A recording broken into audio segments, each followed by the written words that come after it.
Já é conhecido o papel do fígado em garantir baixos níveis de estrogênio circulantes. É o fígado que impede que os níveis de estrogênio subam a ponto de provocar comorbidades ou doenças. O problema é que um comprometimento do fígado, seja por uma virose, pelo álcool, por algum processo patológico, vai fazer com que os níveis de estrogênio subam. Também a desnutrição ou alguma doença crônica insidiosa, o próprio envelhecimento nas nossas condições promovem níveis maiores de estrogênio no corpo, no sangue, do que os níveis aceitáveis.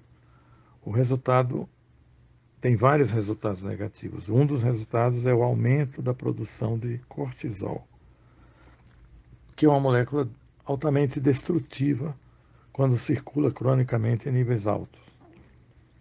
Foi feita uma experiência onde,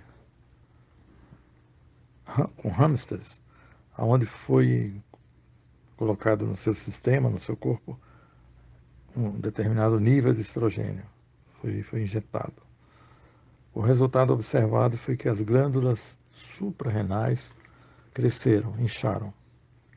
E à medida que se aumentava a dose de estrogênio nos ratos, a adrenal, no caso a suprarrenal, ela mostrava mais inchaço até o ponto em que chegou a destruição dos tecidos adrenal.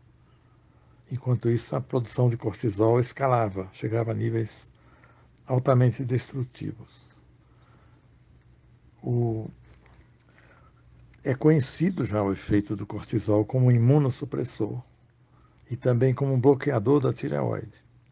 Mas essas são apenas algumas das disfunções que o cortisol provoca no nosso corpo, quando circula. Então, o que então se demonstra a partir daí é que o fígado ele é central para impedir a sobrecarga de estrogênio, mas que quando o corpo é intoxicado, não só com álcool, mas com substâncias que fazem parte da nossa dieta e tidas como alimentos, é o caso do óleo de sementes, que é tóxico. Tóxico para a tireoide, para o fígado, para a respiração celular. Então, à medida que a pessoa vai acumulando tóxicos e também vai diminuindo a função hepática, a função tireoidiana, o fato e também sendo envenenado por estrogênio ambiental. Tem muito estrogênio no meio ambiente. Eles chamam fitoestrógenos. E alguns que vêm da indústria, como as dioxinas, etc. Então, a presença desses hormônios em excesso, seja por que razão for, termina produzindo um estado de cortisolemia crônica, que é característico do mau envelhecimento.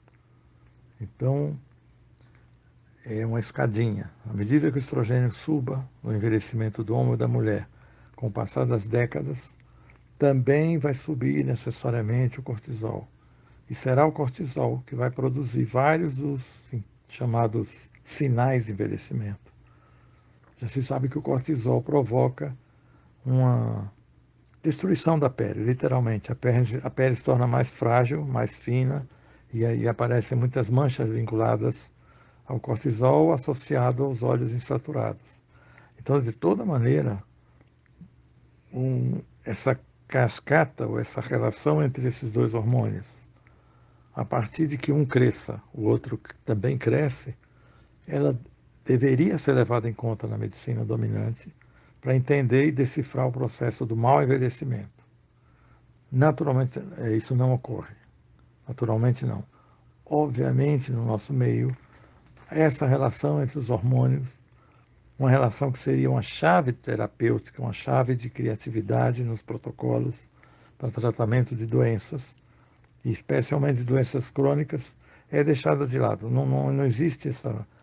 Não há esse debate, não há essa ênfase, não há essa colocação dessas relações que foram rapidamente explicitadas aqui nos manuais de medicina e de fisiologia.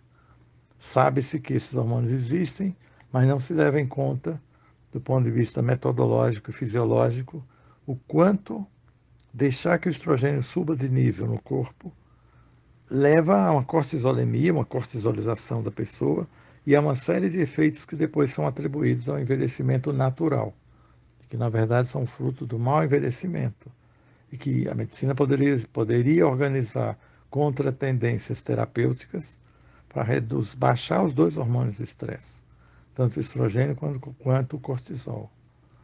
O que usualmente a medicina dominante faz é usar cortisol, ainda por cima usar o cortisol, abusar do cortisol na terapêutica, o que amplifica os efeitos que foram descritos aqui. De qualquer maneira, é uma questão em aberto, difícil de ser resolvida enquanto a medicina for moldada por ideias, por ideologia, que atribui ao cortisol e ao estrogênio papéis que eles não possuem absolutamente. Aí vão ser vendidos produtos, mas nós teremos menos saúde. Produtos vinculados ao cortisol, a estrogênio, e a saúde decai.